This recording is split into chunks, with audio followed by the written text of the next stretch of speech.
Before I let battle commence, I just want to say, the Gad, I know you're listening, all right?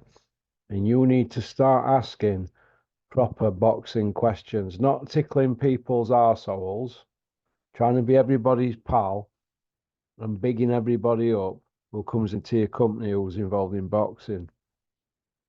You need to start putting these people to the sword, the Gad sword.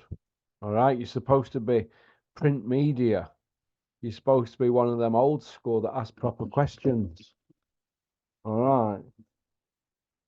Why don't you ask Ben Davidson if he rung Derek James up and said, Derek, I've been asked to train Anthony Joshua. Are you and him parted? I don't want to get in anybody's way or anything like that. Blah, blah, blah. You haven't done that, have you? Why haven't you done that? Because he's going to say, no, he hasn't, innit? Then people are going to say, well, Ben, why didn't you do that? It was the right thing to do. So it puts him in a bad light. So you're not going to do that. But that's the questions they need asking. That's just one. I could tie you a lot up in knots. All right, Gad.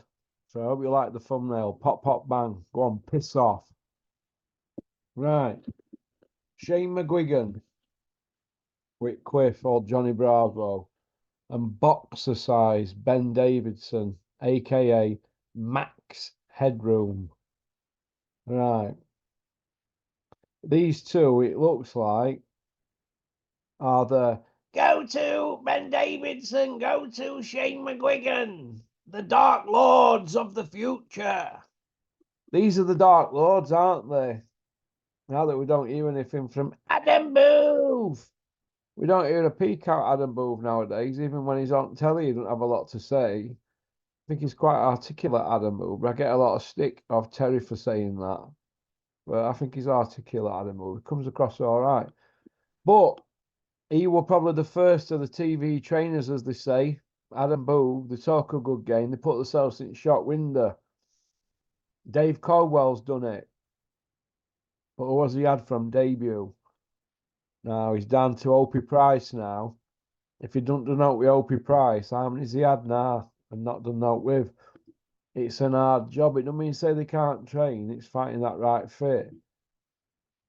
Ben's got to do something with somebody from the beginning. Yeah, Lee Wood. He's done fantastic with Lee Wood.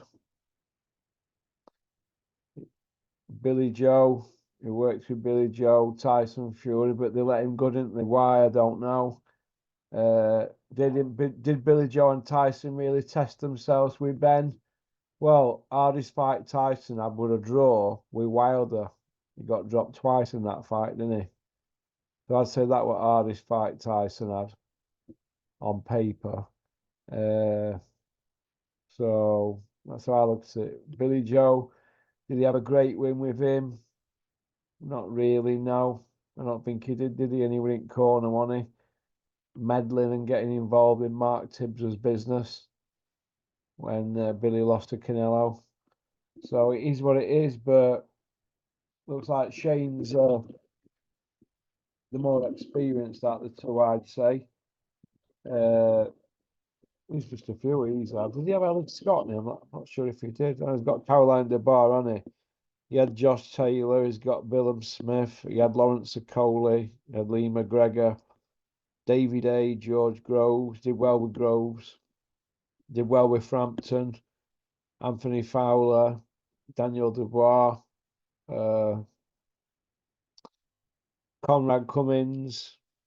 I'm not sure. I don't think he lost a fight with Daniel Dubois, did he, Shane?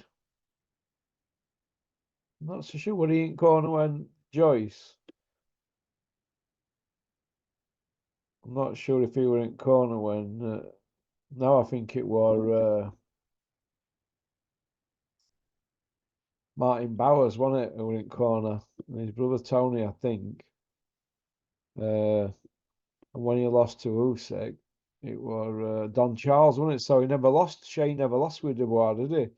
That's an interesting one. If we don't work out with Daddy Don, Conrad Cummins, Luke Campbell, Chantel Cameron has got a. So Shane's the more decorated. But then again, Joe Gallagher's decorated, isn't he? He's the most decorated of the lot. from the UK going back since boxing began. Dominic Ingle's very decorated. Peter Fury's decorated. But it seems when you get past 50, you're classed as old guard, aren't you? We've got these new guard now, uh, 20 year younger and hungry. That's just how it goes, I'm afraid, boxing, isn't it? I personally think, though, it's about getting the right fit. All right. But what I don't want to see in the media is people like you, the gad, at these press conferences. I mean, getting excited like a little girl. I can imagine if you ever sat on an aeroplane, you've got Shane McGuigan on one side and Ben Davison on other. You wouldn't know which one to do a reach around for, would you, Gad? You wouldn't, would you? You're unbelievable. Unbelievable. So start asking proper boxing questions. Simple boxing questions. It's not rocket science, Gaddy. But who's going to be the best out of these two for the next 20 years? They're saying these are the go-to trainers. Boxercise Ben and Shane McGinn. Well, Shane used to do a lot of interviews, didn't he, on YouTube? Talk a good game, but his CV's backed it up. Ben's CV, he got out of jail with Leewood, hasn't he? Billy Joe won. You can't really take blame for that. You can say he arrived late on camp for that one. Tyson Fury, you can say he didn't lose with Tyson Fury, can't he? Uh, you know, so these are the go-to guys. But we'll see, won't we? We'll see what happens. Did he have Josh Taylor as well at one point? Ben Davidson, I think he did, didn't he? I think he had. I'm sure he did. Good fighter, Josh Taylor. I just don't know what happened when he beat.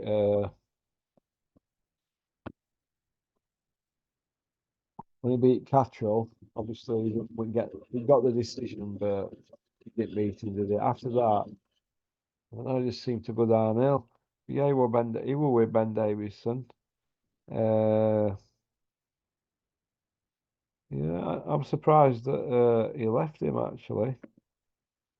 But it is what it is, isn't it? But who's the best one out of these two? And are these two going to be the the go-to trainers? Are these two camps going to be the go-to camps? You've got Ben Davidson, Barry the Bacon, and Lee Wiley, and you've got Shane McGuigan and his team. Which team is going to cut it in the next 20 years? Okie dokie. Thanks for liking and subscribing and leaving a comment. Booyaka.